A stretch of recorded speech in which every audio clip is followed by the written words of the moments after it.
Eu estava emocionalmente exausta. O burnout me tirou a força, o ânimo e até o prazer de fazer o que eu amava. Mas foi nesse caminho que o Senhor me ensinou a verdadeira força emocional. E hoje eu vou te contar como eu venci e como você também pode ser curada e fortalecida nele. Se você sente que precisa restaurar a sua força emocional que você tem, o potencial criativo que está preso, bloqueado, você se sente não fluindo e não plena naquilo que você gostaria de fazer ou que você já fazia antes e não faz mais, se inscreve no canal e aproveita, porque eu estou compartilhando gratuitamente o primeiro episódio da minha vivência Acreditar e Criar. Nela você vai conhecer os 3 promotores de cura que vão te ajudar a desenvolver a sua plenitude emocional. É uma vivência para quem quer vencer a exaustão e florescer com propósito. Não tem promessas mágicas, só fé verdadeira, embasada e conhecimento sobre a criatividade com exercícios práticos que vão te dar raízes profundas e transformação verdadeira. E as 4 premissas que me ajudaram muito a vencer o burnout. Não foi automático, não foi rápido, mas foi efetivo. E se você colocar em prática também na sua vida, a partir desse vídeo você já vai experimentar muitas mudanças. O pilar 1, que é muito importante, é o arrependimento. Nós temos uma característica muito peculiar de falta de saúde emocional, é a sensação de que você não vai sair desse estado, de que aquele estado é definitivo. A capacidade de se arrepender é que vai fazer a diferença entre quanto tempo você vai permanecer nesse estado e o quanto você vai conseguir usar essas circunstâncias que hoje são desfavoráveis para que elas trabalhem a seu favor. O pilar do arrependimento é entender que quem nós somos é que nos fez chegar nesse estado e menos do que nós fizemos ou que fizeram da gente. É aquilo que a gente carrega de sombra, de deficiência, que faz com que a gente entre no processo de esgotamento.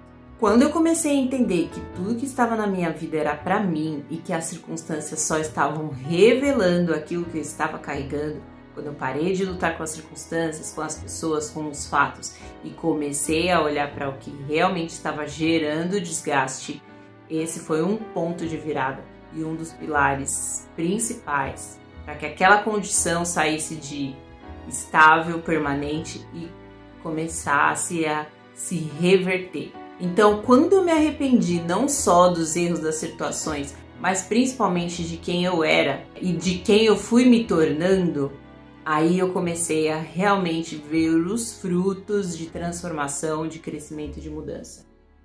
O Salmo 51, que eu recomendo que você leia ele inteiro, ele fala: cria em mim um coração puro e renova em mim um espírito reto. O salmista Davi escreveu esse salmo num momento de profundo arrependimento, no momento em que ele estava imerso na sua condenação e os fatos estavam ali tão claros, e ele sabia que ele tinha perdido o coração puro. Ele usa a palavra que ele usa nessa passagem, é a palavra usada no Gênesis para a criação, ou seja, cria em mim um coração puro, um coração que não existe. Ele só poderia receber um novo coração de Deus, porque a pureza de coração dele já não existia mais. Então, quando ele pede essa pureza de coração, ele consegue sair daquele estado de condenação, daquele estado de destruição em que ele se encontrava. O texto de Tiago 3, ele fala muito sobre essa questão da natureza. E nos versos 11 e 12 fala assim: pode de uma fonte jorrar água doce e amarga ao mesmo tempo? Então, a questão da integridade é que faz com que a gente perceba que, de fato, nós precisamos de um novo coração, um coração puro, um coração tenro, um coração ensinável. Então, essa disposição de se arrepender, de desistir de quem você é, de desistir das suas convicções, desistir de ter razão, desistir de estar certo, de desistir das suas posições, essa capacidade de arrependimento é o primeiro pilar que você precisa estabelecer. O segundo pilar é da rendição.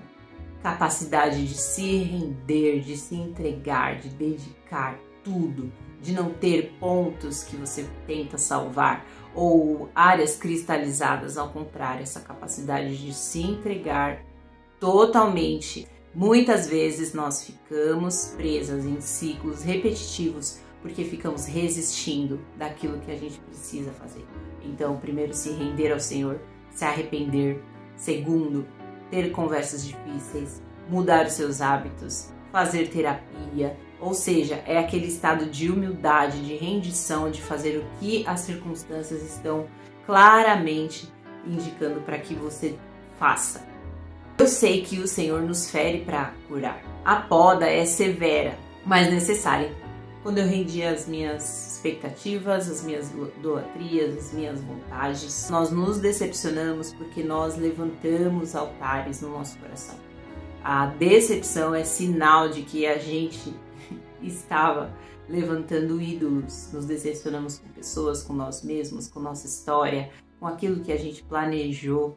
E isso mostra para nós os nossos ídolos, os ídolos do nosso coração. Então, Jó 5,18 diz: pois ele fere, mas ele também cura. Ele faz a ferida e ele cura. Ele permite que a gente seja ferido por causa dos ídolos do nosso coração, por causa dos altares que a gente levantou. E o texto de Isaías 66,9 diz que eu não causarei dor sem que faça nascer algo novo. Então nós sabemos que muitas vezes as dores emocionais que nós vivemos são frutos de uma permissão de Deus para nos tratar e nos aperfeiçoar. E Ele não vai causar dor sem que Ele faça nascer algo novo. A dor vem de Deus, mas o sofrimento é nosso. Nós escolhemos sofrer quando resistimos ao tratamento de Deus na nossa vida, quando resistimos ao que a gente tem que fazer, quando queremos proteger os ídolos, quando resistimos a nos render. A rendição, a entrega é muito importante.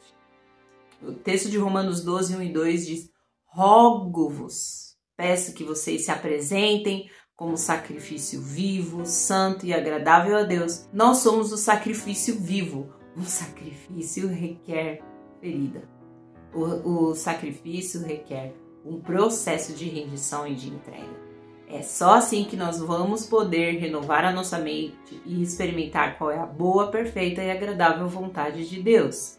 A partir do momento que a gente se apresenta como sacrifício, que a gente se rende, que a gente se entrega e abre mão dos ídolos e se permite aos processos de tratamento de Deus na nossa vida. O pilar 3 é o pilar da decisão. Então, aprender é decidir. Você sabe se você aprendeu alguma coisa, se você tem condições de decidir. E quando a gente decide, a gente vai ter um poder de fazer o que tem que ser feito. É o poder da decisão, é de colocar os sonhos na agenda, é de fazer a sua vida refletir aquilo que você se dispôs a fazer.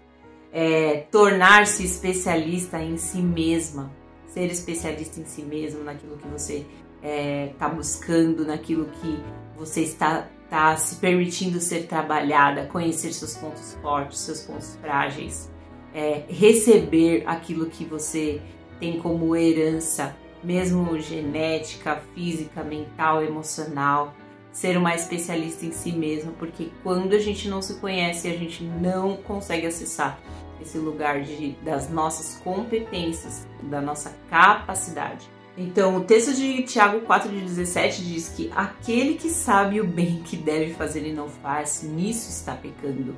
E isso daí é um fundamento de que a procrastinação, o adiamento ou essa dificuldade de tomar decisões, ela abre precedentes para o mal. Ela tem um fundo de pecado. Ela tem um fundo de distanciamento que impede o fluir, impede que você se torne um recipiente da glória, um recipiente do poder de Deus, daquilo que Ele está fazendo na sua vida. Então pare de adiar as coisas, tome decisões assertivas. Então Mateus 5,4,1 diz: ande a segunda milha.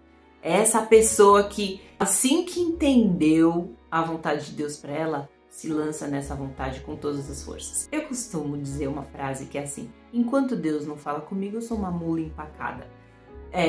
Eu sei que muitas vezes a gente não consegue decidir porque a gente não tem convicção daquilo que está diante de nós, não tem convicção da vontade de Deus para nós. A gente quer realmente que seja confirmado, e isso é muito legítimo.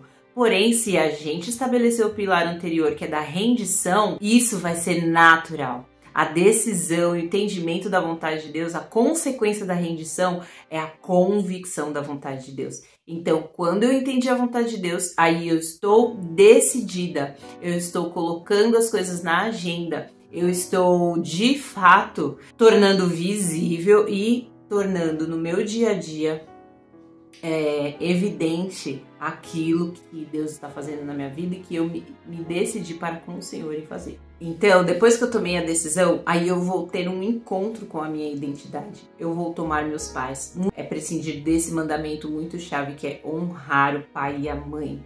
Honrar o pai e a mãe significa entender que sem eles eu não seria quem eu sou. Honrar o pai e a mãe é entender que a minha filiação é já uma identidade eterna. Eu serei para sempre na eternidade, Priscila, filha de Tércio e Ivonete. Eu serei para sempre manifestação da vida dessas duas pessoas. Sem essas pessoas, eu não seria quem eu sou. Eu só me tornei quem eu sou por conta dessas pessoas. Então, enquanto eu fico lutando internamente, e às vezes a gente não reconhece essa desonra, tudo que a gente tem para receber dos nossos pais internamente. Muitas vezes a gente não percebe, mas isso está nos sabotando e faz com que a gente não avance da nossa identidade, quem somos em Deus. Não quer dizer que honrar os pais não significa ser cúmplice ou repetidores de padrões. Honrar os pais significa receber tudo que eles são e multiplicar isso, atravessar no sentido de prosperar. Aquilo que eles são prosperou através de mim, se multiplicou, se transformou. Refinar a sua identidade, revisitar quem você é no Senhor é muito chave para você ter uma força emocional, para você ter plenitude. E nós sabemos que o Senhor usa essas situações todas e vem muitas vezes questionando nossa identidade para nos ensinar, porque Ele aprendeu a obediência pelas coisas que sofreu. Precisamos aprender a obediência, precisamos aprender sobre a honra e a partir deste lugar nós estaremos com nossas raízes firmadas e vamos resistir a todas as estações que a vida vai nos propor, porque nós somos árvores. Os 4 fundamentos bíblicos para você vencer o burnout, esgotamento, é arrependimento, rendição, decisão e identidade. Quando você estabelece esses 4 pilares na sua vida, você vai perceber que você está reagindo às circunstâncias que estão produzindo dores e feridas. Mas você não precisa viver isso sozinha. Eu tenho uma vivência chamada Acreditar e Criar. São 21 episódios que vai te ajudar através dos exercícios, das visualizações, baseado em neurociência e muito estudo e muitos exercícios práticos aplicados, além de exercícios profundamente inspirados por Deus.